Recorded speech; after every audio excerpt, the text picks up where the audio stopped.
On a découvert au milieu des années 1950 qu'on pouvait faire l'analyse du liquide amniotique et établir à partir des cellules fœtales y baignant le sexe du fœtus et son groupe sanguin.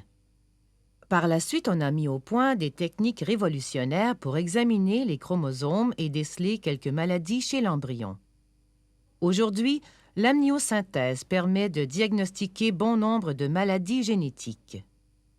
Cet examen consiste à prélever un faible volume du liquide amniotique dans lequel baigne l'embryon afin d'en analyser les cellules fœtales et les substances dissoutes.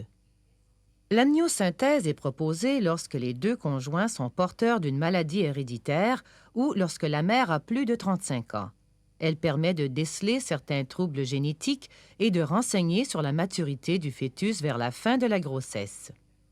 Une technique plus récente consiste à prélever des échantillons des villosités fœtales du placenta.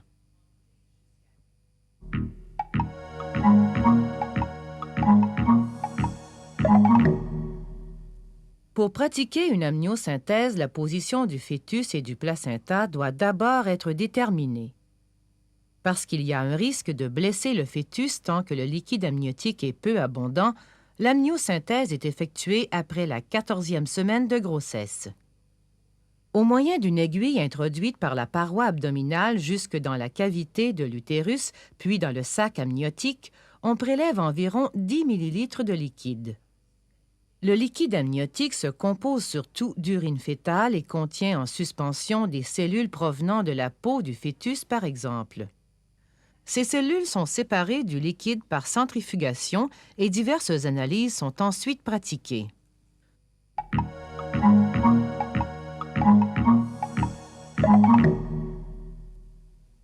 L'amniosynthèse permet de reconnaître plusieurs maladies génétiques dont la trisomie 21 ou syndrome de Down, le spina bifida, la maladie de Tay-Sachs et certaines anomalies musculaires.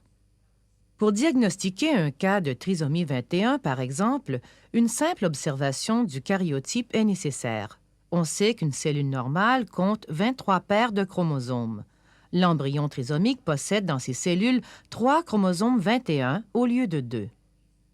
L'amniosynthèse permet ainsi de déceler près de 300 aberrations chromosomiques et plus de 50 anomalies biochimiques.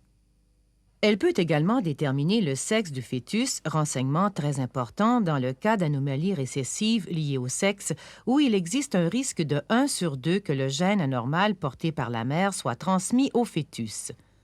Si une maladie héréditaire ou congénitale grave est diagnostiquée, c'est aux parents de décider s'il y a lieu ou non de mettre fin à la grossesse.